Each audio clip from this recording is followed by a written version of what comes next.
উত্তর বঙ্গোপসাগর এবং তৎসংলগ্ন এলাকায় একটি লঘুচাপ সৃষ্টি হয়েছে।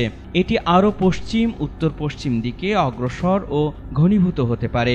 বঙ্গোপসাগরে এই লঘুচাপের ফলে আগামী ৭২ ঘন্টায় দেশের ৪ বিভাগে ভারী থেকে অতি ভারী বৃষ্টিপাত হতে পারে এবং এই ভারী বৃষ্টির ফলে অস্থায়ী জলাবদ্ধতা তৈরি হতে পারে বলে জানিয়েছে আবহাওয়া অধিদপ্তর।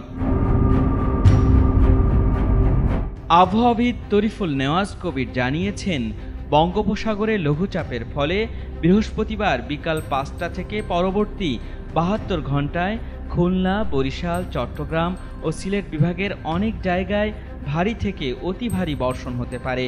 অতি ভারী বর্ষণের কারণে চট্টগ্রাম, রাঙ্গামাটি, খাগড়াছড়ি, বান্দরবান ও কক্সবাজার জেলার পাহাড়ি এলাকার কোথাও কোথাও ভূমিধসের ঝুঁকি রয়েছে। সেই সঙ্গে ভারী বর্ষণের কারণে খুলনা, বরিশাল ও চট্টগ্রাম মহানগরীর কোথাও কোথাও অস্থায়ী জলাবদ্ধতা তৈরি হতে পারে। তিনি আরও জানান, লঘুচাপটি আরও ঘনীভূত হতে পারে। এর প্রভাবে উত্তর বঙ্গোপসাগরে বায়ুচাপের তারতম্যের আধিক্য বিরাজ করছে।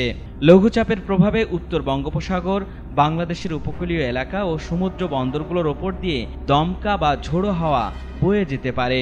সে কারণেই চট্টগ্রাম, কক্সবাজার, মোংলা ও পায়রা সমুদ্র বন্দরকে ৩ নম্বর স্থানীয় সতর্ক সংকেত দেখিয়ে যেতে বলা হয়েছে। আবহাওয়া অফিসের সতর্ক বার্তায় বলা হয়েছে, উত্তর বঙ্গোপসাগর ও তৎসংলগ্ন এলাকায় একটি লঘুচাপ সৃষ্টি হয়েছে।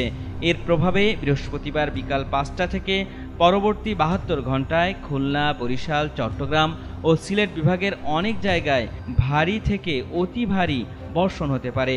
এতে আরও বলা হয়েছে, অতি ভারী বর্ষণের কারণে চট্টগ্রাম, রাঙ্গামাটি, খাগড়াছড়ি, বান্দরবান ও কক্সবাজার জেলাসমূহের পাহাড়ি এলাকার কোথাও কোথাও ভূমিধসের আশঙ্কা রয়েছে।